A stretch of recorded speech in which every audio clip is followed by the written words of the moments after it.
بسم اللہ الرحمن الرحیم نحمدہ ونصلی ونسلم علی رسولہ الکریم اما بعد۔ انسان کی اچھی سوچ انسان کے اچھے مستقبل کی طرف ایک رہنما بھی ہوتی ہے اور اشارہ بھی ہوتا ہے،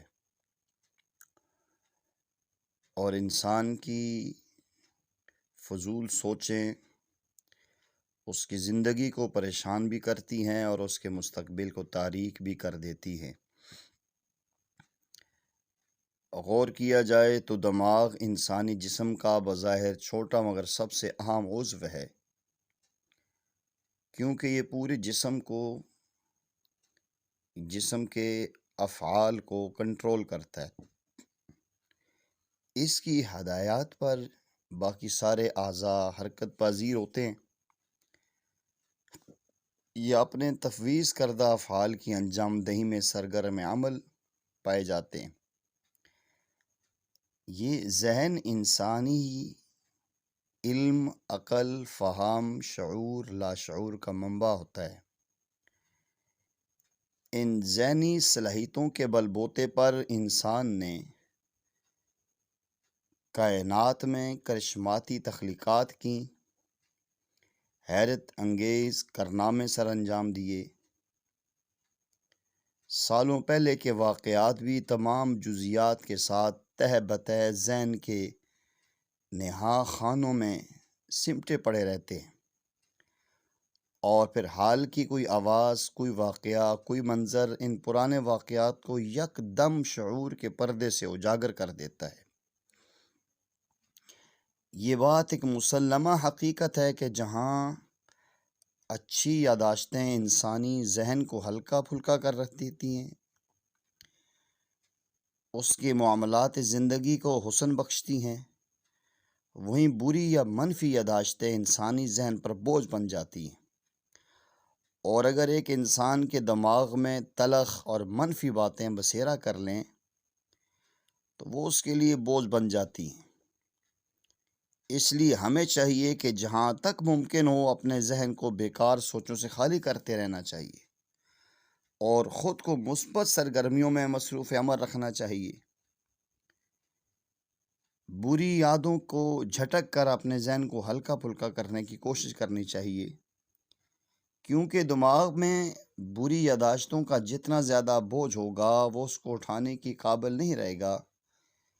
پھر ایک دن ایسا آئے گا کہ دماغ اپنے ہی وزن سے نکارہ ہو کر جسم سے رابطہ منقطع کر لے گا، اور جب ایسی صورتحال بن جائے تو پھر دماغ ہی نہیں وہ جسم بھی نکارہ ہو جاتا ہے، تو پھر ایک نکارہ ذہن اور ایک نکارہ جسم دونوں ہی نہ صرف معاشرے بلکہ اس دھرتی پر بوجھ بن جاتے ہیں جن کا کوئی پرسان حال نہیں ہوتا۔ تب ان کے اپنے بھی ان کے وجود سے چھٹکارا چاہتے ہیں۔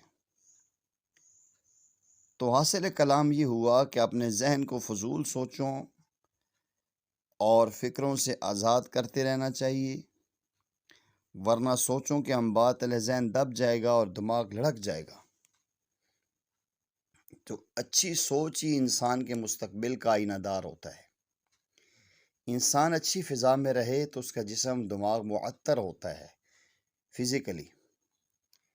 لوگ اپنے ذہن کو ہلکا کرنے کے لیے، فریش کرنے کے لیے خوبصورت اور بہترین علاقوں کا ٹور کرتے ہیں، وہاں جاتے ہیں، انجوائے کرتے ہیں، فرحت ملتی ہے، اور انسان کی باڈی اور انسان کا جسم، انسان کے اعضاء، انسان کا دماغ معطر، منور اور خوبصورت فضاؤں سے زندگی کی تھکاوٹیں کافور کر دیتا ہے۔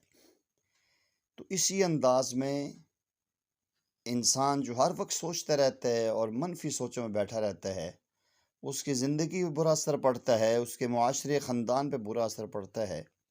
تو اس لیے ہمیں چاہیے کہ سوچوں کو بہتر رکھیں، اچھے ماحول کا انتخاب کریں، اچھے لوگوں کا انتخاب کریں، اچھی جگہوں کا انتخاب کریں۔ انشاءاللہ پھر ہماری جب دماغ کی سوچ اچھی ہوگی، زبان کے کلام اچھے ہوں گے، آنکھوں کی نگاہ اچھی ہوگی، پھر انشاءاللہ ہماری شخصیت نکھر کے سامنے آئے گی۔ اللہ والے فرماتے ہیں کہ انسان کی اگر زبان کا بول صحیح ہو جائے اور آنکھ کی نگاہ ٹھیک ہو جائے اور دماغ کی ایک ڈائریکشن صحیح ہو جائے، یہ دنیا کا عظیم تر انسان ہے۔ اللہ جل جلالہ ہمیں ان صفات کو اپنا کے فضول سوچوں کے انبار تلے سے نکل کے اچھی سوچ اور اچھے مستقبل کو بنانے کی توفیق عطا فرمائے۔ وآخر دعوانا ان الحمد للہ رب العالمین۔